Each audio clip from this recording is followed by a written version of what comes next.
Hello, everyone. This is Rick with the Cyber Pro podcast. It's 5 questions in about 9 minutes because hackers never sleep. Let's jump right into it. Todd, who are you and what do you do? Hi, Rick. Glad to be with you today.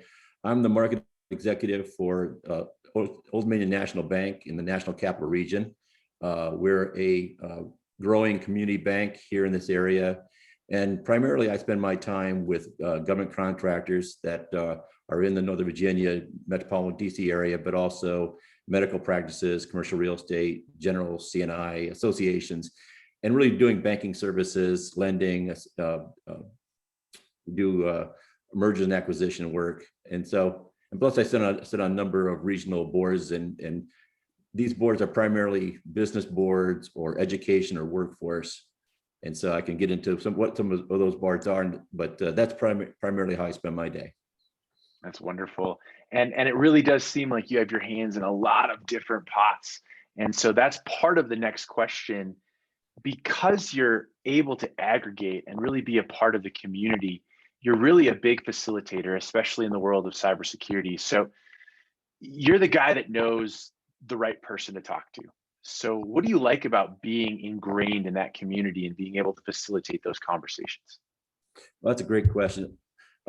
What I've been very fortunate at being able to do is be able to sit on boards like the Northern Virginia Chamber, the Northern Virginia Community College. I also sit on the board of the Virginia Tech Pamplin School of Business, and several others. And as I say, focusing on business, workforce, and education, they're really three interlocking Venn diagrams. And at the middle is an individual. And if you can help them to determine what skills and education they need, where the jobs are, and where to get the skills, and those three together, then you can help people not only get a job, but to get a career. And so with that, a good example I would say is the introduction we made between Nova and AWS. I happen to know the person who ran government contracting for AWS.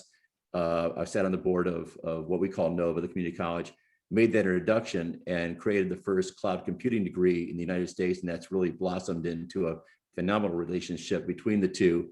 Recently, we have a relationship between, again, Nova and the Virginia Tech is moving a program of their business information technology and cybersecurity and data analytics up to Northern Virginia.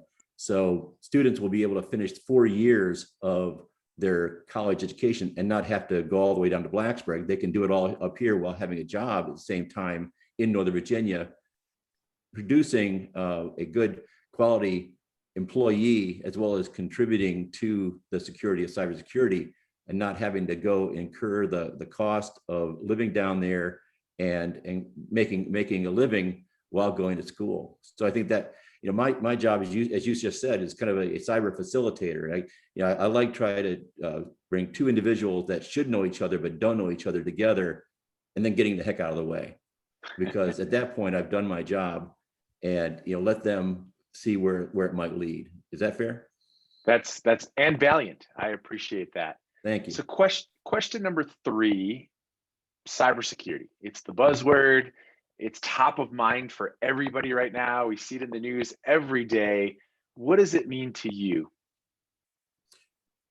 Cybersecurity is really vigilance and education. I think more people should be acquainted with cybersecurity, trained in cybersecurity to the degree they need to be. But I think the key thing here is degrees are certainly needed and appreciated for certain roles, but they're not needed and required for all roles. Individuals with work experience, certifications, they can get jobs in a level of cybersecurity that's important without having to go to college to get those skills to get a job. And I think that's one of the biggest misnomers of cybersecurity, is that somehow these are advanced computer degrees, they're advanced mathematics degrees. Cybersecurity is a discipline of looking at data and looking for anomalies. And the reason I know this is, I happen to have a personal I call it a hobby that got out of hand, basically. When I started about 7 years ago in trying to be a better board member at the community college, then I became vice chairman, then I became chairman of the board. I wanted to know how to be a better board member. And the only reason I could do that was to be a student of college. So I actually enrolled. I've got 2 graduate degrees, one from Delaware and from Virginia Tech. But I went back to community college because that's where the skills were. I enrolled in computer coding, became IT, got a degree in IT, took additional classes, got my degree just recently in cloud computing. I'm AWS certified. And I'm about a couple classes short of getting my 3rd degree, which is in cybersecurity. And that just shows that somebody, not my day job. I mean, I do not have advanced degrees in computer science or mathematics. I'm business finance, but it shows that anybody who wants to have a kind of a pivot in their career or add an additional skill set to their career can pick up cybersecurity and do so and be very successful. Those skills are out there, and they're available to them if they want to learn. That's amazing. Always the education learner, myself included. So you kind of already answered this question. I'd just like to maybe highlight it with maybe a single piece of insight. How can people achieve more knowledge or experience in cyber, no matter what their role is today? Well, I think one of the things that the people around them, especially the people that are maybe the thought leaders in cybersecurity, wherever they may live, because as you know, this is a national concern, not just a localized concern. This is not just the federal government. It's not just finance. It's every industry, from commercial real estate, hospitality, to banking, and others. The cybersecurity plays a role. And I think the key thing that the business leaders, both education as well as commerce, can do is not fault others initially for not being as informed as aware as they are, and secondly, don't block them out from learning. Give them opportunities to be educated, to increase their knowledge, to get comfort with cybersecurity, understand what cybersecurity means, because people do not understand sometimes. They hear the word cybersecurity and they think somehow it's James Bond, or it's some kind of international intrigue, and it's not. It's looking for patterns, identifying anomalies, and I've done this myself. I've used Wireshark, which is one of the products that is out there. I've taken the classes, I've written the papers, I've taken the tests. If I can do it, anybody can do it. But to the level they want to, it's really looking at patterns and picking out anomalies. And what I always say, if you're seeing a ripple in the river, of data, is that ripple a normal event, or is it an incursion? And then using the attention you bring to that ripple to see what is actually, what is behind it, get deeper and deeper, and find out. And then you might find out, no, that's just somebody using the wrong port. It was somebody doing the wrong thing, but it wasn't malicious. Or you can say there's somebody trying to get into that port that should not be in there. There's somebody going and looking at data that shouldn't, and using the tools that we have and the training and the affiliations we have to train people, because the weakest link is sitting at every desk in every company, right?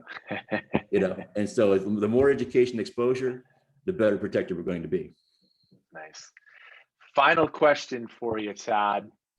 Favorite piece of retro technology that makes you smile? Wow. Yeah, I'm